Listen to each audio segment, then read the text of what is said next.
মণিপুর নামে একটি গ্রাম ছিল, যেখানকার কেক অনেক দূর দূর পর্যন্ত বিখ্যাত ছিল। অনেক দূর থেকে লোকজন আসতো ওই গ্রামে শুধুমাত্র কেকের জন্য। বাবলির বাবারও ওই হাটে একটি কেকের দোকান ছিল। কিন্তু ভাগ্যক্রমে বাবলির বাবা হঠাৎ একদিন অসুস্থ হয়ে পড়েন। সেই থেকে তিনি আর দোকানে আসতে পারেননি। ওদের এই কেকের দোকানটিই ছিল একমাত্র ইনকামের রাস্তা। একদিন রাতে বাবলি হঠাৎ ঘুম থেকে উঠে দেখল তার মা তার পাশে নেই। সে বাইরে বেরিয়ে এসে দেখে তার মা উঠোনে একা বসে আছেন। মা, কি হলো? তুই ঘুমোসনি এখনো? আমি তো তোমায় পাশে দেখতে না পেয়ে উঠে আসলাম। তুমি এখানে একা বসে কি ভাবছো? কিছু না, তুই গিয়ে শুয়ে পড়। কি হয়েছে বলো না আমায়। বাড়িতে চাল ডাল শেষ হয়ে এসেছে। তোর বাবার চিকিৎসার জন্য আর একটা টাকাও বেশি নেই। কিছু একটা না করতে পারলে জানি না আর কি হবে।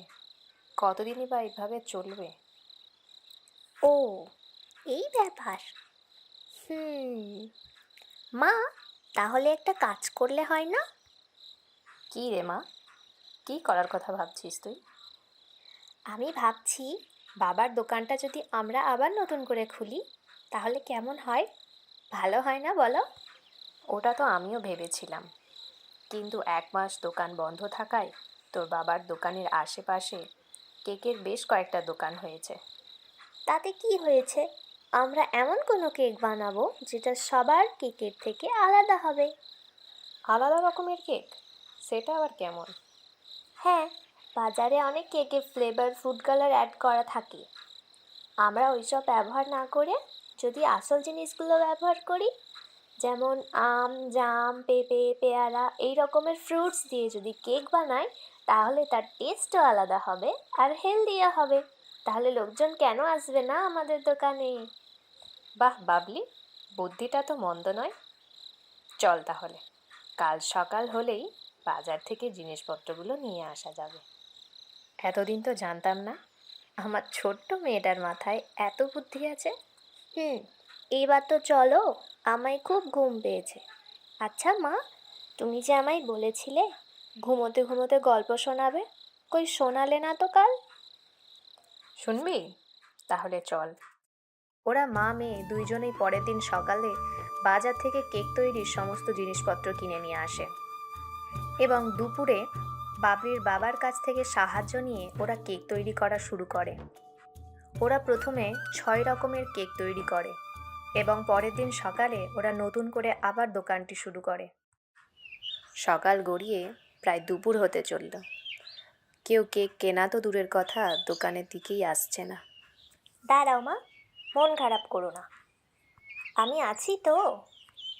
এই বলে বাবলি দোকান থেকে বাইরে বেরিয়ে আসে এবং পাশ থেকে ওর মা বলে ওঠে, কি কি করবি? কোথায় যাচ্ছিস বাবলি? দাঁড়াও না, দেখোই না আমি কি করি। আসুন আসুন আসুন, দাদা বৌদি কাকু কাকিমা দিদিভাই সবাই আসুন। একবার এই নতুন ধরনের হোমমেড কেক খেয়ে যান। একবার খেলেই ভুলতে পারবেন না। যেমন স্বাদ তেমনি স্বাস্থ্যকর এবং খুবই অল্প দামে। কই দেখি দেখি। দিদিভাই, আমাকে 2 পিস দেবেন তো। আমাকে 4 পিস প্যাক করে দিন। আমাকে 1 পিস দিন, টেস্ট করে দেখি।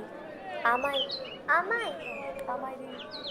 কিছুক্ষণের মধ্যেই ওদের দোকানের লোকজনে ভর্তি হয়ে যায়। এইভাবেই সন্ধ্যের আগেই তাদের সব কেক বিক্রি হয়ে যায়। মা মেয়ে মনের আনন্দে দোকান বন্ধ করে বাড়ি চলে যায়। এইভাবেই ওরা রোজ রোজ কেক বানিয়ে নিয়ে আসতো আর সব কেক বিক্রি হয়ে যেত। সেই দেখে পাশের দোকানদারগুলোর খুব হিংসে হয়। এইভাবে চলতে থাকলে আমরা তো এবার পথে বসবো। সবাই আসছে আর ওই মা মেয়ের দোকানেই যাচ্ছে। তাহলে কি হবে দিদি? আমাদের কি কেক কেউ আর কিনবে না? কিনবে কিনবে, সব কিনবে, আবার সব আগের মতো হবে। কিন্তু কিভাবে? কাল ওরা মা মেয়ে আবার আসবে। এটাই তো কেক বিক্রির সময়। কিন্তু এইবার সব কেকের অর্ডার ওদের দোকানেই আসবে। আমরা কি শুধু মাছই তাড়াবো?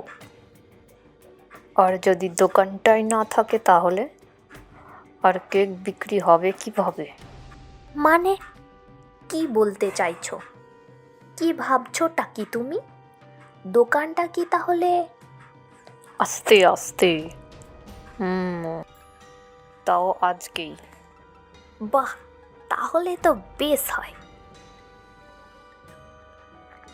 এই বলে ওরা দুজনে সেই রাতের মধ্যেই দোকানটিতে আগুন লাগিয়ে দেয়।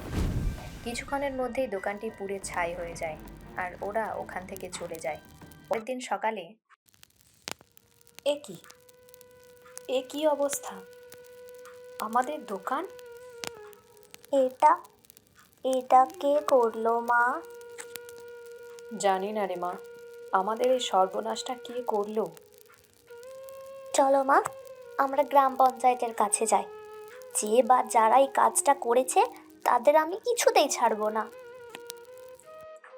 বাবলি ও তার মা গ্রাম পঞ্চায়েতের কাছে গেলেন, কিন্তু সেখানে গিয়েও কোনো লাভ হলো না। তারা কোনো সাহায্য করতে পারবে না বলে ওদের ওখান থেকে তাড়িয়ে দিল। ওরা জানতো না যে গ্রাম পঞ্চায়েতীয় দোকানদারগুলি আগে থেকেই টাকা খাইয়ে রেখেছে। বাবলি ও তার মা বাড়ি ফিরে আসে। যদিও দুটো টাকা আসছিল বাড়িতে, তাও বন্ধ হয়ে গেল। হে ভগবান, এ কিসের শাস্তি দিচ্ছ আমায়? দাঁড়াও, এত তাড়াতাড়ি ভেঙে পড়ো না। দোকান নেই তো কি হয়েছে? বাবার সেই পুরানো ঠেলা গাড়িটা তো আছে। হ্যাঁ, তাতে কি হয়েছে?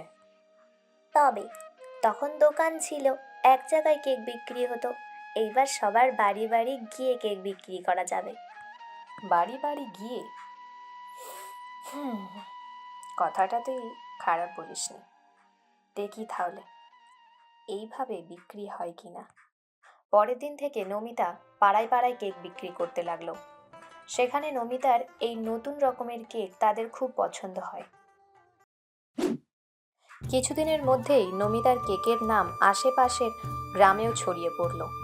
আস্তে আস্তে নমিতার বাড়িতে কেকের অর্ডার আসতে শুরু করলো। চারিদিকে নমিতার কেকের নাম আবার নতুনভাবে ছড়িয়ে পড়ল। ওরা ধীরে ধীরে ওদের সেই দোকানটি আবার নতুন করে তৈরি করলো। সেই দেখে সেই পুরনো দোকানদারটির আবারও হিংসে হয়। সে নতুন একটা ফন্দি এঁটে বাবলিদের দোকানের দিকে যায়।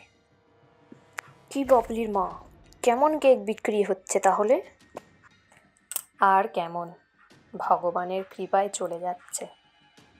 কেন, ভালোই তো বিক্রি হচ্ছে দেখছি। 2 দিন কেক বিক্রির পরই দোকান পুড়ে যাওয়া, আবার নতুন করে দোকান তৈরি করা, সে তো আর চারটিখানি ব্যাপার না। দোকানদারটির কথা শুনে বাবলির মনে একটু সন্দেহ হয়। সে ওই মেয়েটিকে একটু চোখে চোখে রাখতে লাগলো। চলো আসি গো, আবার পরে আসবো। আমার দোকানে আবার খদ্দের এসেছে তো। না আসলে তো ভালোই হয়। কিছু বললি বাবলি? কোথায়? না তো। ও, নমিতা যেই না একটু অন্যমনস্ক হলো, ঠিক তখনই মেয়েটি তার জামার আড়াল থেকে কিছু একটা শিশি বার করে কেকের মধ্যে মিশিয়ে দিল এবং সেখান থেকে চলে গেল। বাবলি ও তার মা অন্য দিনের মতোই সন্ধে হতেই কেকের দোকান বন্ধ করে বাড়ি চলে যায়। পরের দিন সকালে এসে দেখে ওদের পাশের দোকানে লোকজনেরা খুব ভিড় করে চিৎকার চেঁচামেচি করছে এবং দোকানদারটি ব্যাপারটি বুঝতে না পেরে সামনে এগিয়ে গিয়ে জিজ্ঞাসা করলো, কি হয়েছে? আপনারা কেন দোকানের সামনে এইভাবে ভিড় করে চিৎকার চেঁচামেচি করছেন? কি হয়েছে বুঝতে পারছেন না? কাল আপনারই দোকানের কেক খেয়ে আমাদের ছেলেমেয়েরা অসুস্থ হয়ে পড়েছে। কি মিশিয়েছিলেন আপনার কেকে? আমরা কিচ্ছু শুনতে চাই না। এই দোকান আর চলবে না এই বাজারে। সে কিছু বলার আগেই লোকজনেরা তাকে মারার জন্য ছুটে আসে। দোকানদারটি আর কিছু না বলেই সেখান থেকে কোনো রকমে ছুটে পালিয়ে যায়। বাবলি হালকা হাসলো, কারণ কাল যখন মেয়েটি কেকে কিছু একটা মিশিয়েছিল তখন সেটা বাবলি দেখে ফেলে। কিন্তু সে তখন কিছু না বলে সুযোগ বুঝে তার দোকানেই ওই কেকগুলো রেখে আসে। কিন্তু এই ব্যাপারটা বাবলির মা জানতো না। কি হলো বলতো? ব্যাপারটা তো ঠিক বুঝলাম না। কি জানি, আমিও তো বুঝতে পারছি না।